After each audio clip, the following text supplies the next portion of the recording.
And the talks entered an unexpected third day. Hopes were raised that a deal might be close. The tone coming from leaders involved in the meetings began to change.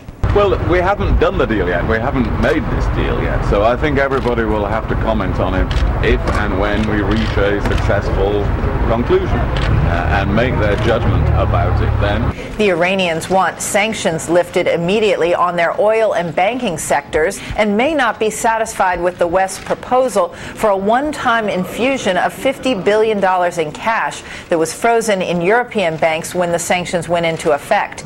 Then there is the issue of Iran's plutonium-producing reactor at Arak. It is not clear that the Iranians will agree to Western demands to downgrade its stockpile of higher enriched uranium. These are very central issues. The Iranians already have 440 pounds of this higher enriched uranium. Experts say just 100 pounds more, and the Iranians will have enough material for a single nuclear warhead. So time is of the essence, and yet the talks in Geneva, which looked so promising when Secretary Kerry and others made their way to Switzerland, grind on. Greg? Jennifer Griffin, Washington. Jennifer, thanks. We're going to have an in-depth with KT McFarland just in a few minutes. Stay tuned. Talks in Geneva appear to be breaking down, the negotiations stretching into unexpected third day as world powers are split on the best way to reduce Iran's nuclear weapons capability. Joining us now to talk about it, Fox News national security analyst KT McFarland. KT, good to see you. Does it look as though President Obama, maybe out of desperation, is trying to strike a deal that's worse than no deal at all? That is to say, you know, Iran pretends to stop their nuclear program and the Obama administration pretends to believe them. Yeah, I think that you've actually got a really good point here. You know, every president, as he's getting to his final years, is thinking about his legacy. And in this case, President Obama's legacy was supposed to be Obamacare, but that's a disaster. So they've got to look abroad. I mean, Nixon did it, Clinton did it, Reagan even did it. So now they're looking abroad. What deals are going to be there? Well, you know, Secretary Kerry decided he was going to negotiate with the Palestinians and the Israelis. Well, that's going nowhere.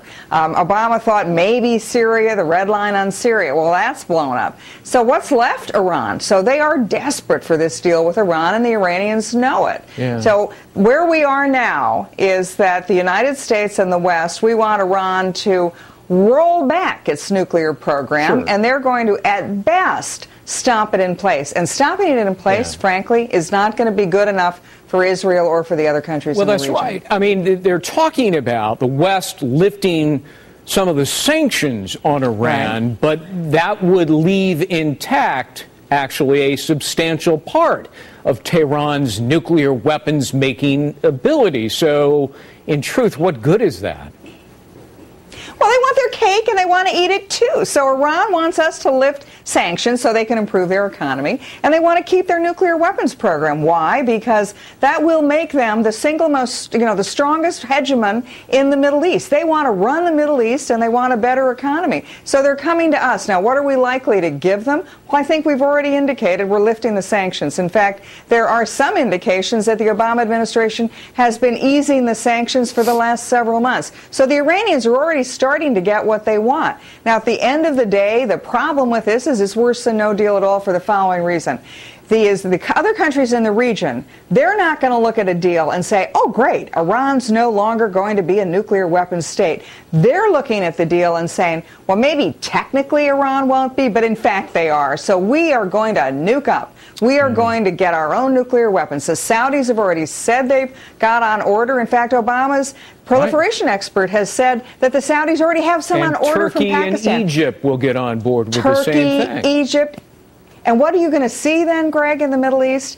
The single most unstable part of the world is going to have the world's most lethal weapons, and it's a part of the world that as long as we all get our oil from there, we are all stuck with that. Yeah, we've got to be oil independent so that we're not sucked into all of that.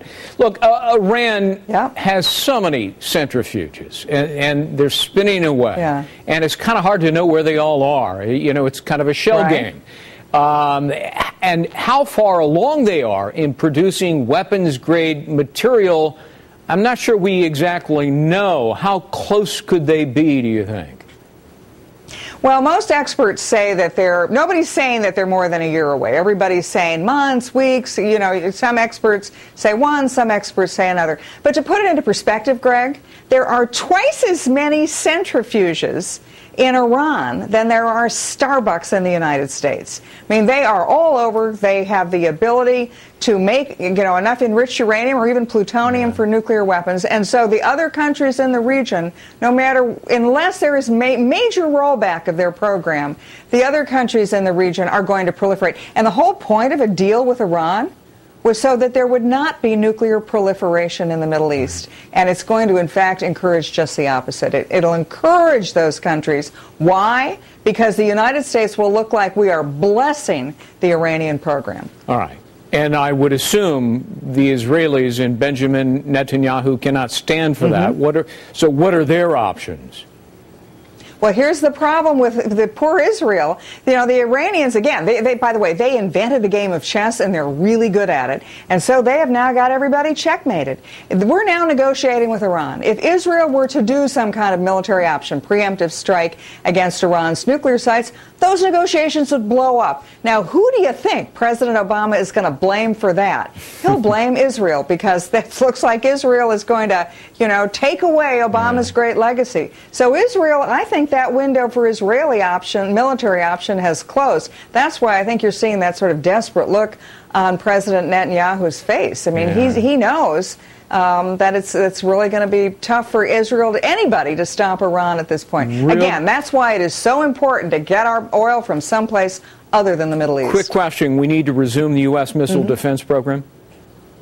Absolutely, because Iran not only is building, eventually going to have nuclear weapons, and eventually maybe within a year nuclear weapons, but they also have missiles that have the ability to deliver them to Europe, and eventually within 5 years to the U.S. That's why energy independence and missile defense are the two ways we're going to combat this. KT McFarland, always good to talk to you. Thanks so much. Thanks, Greg.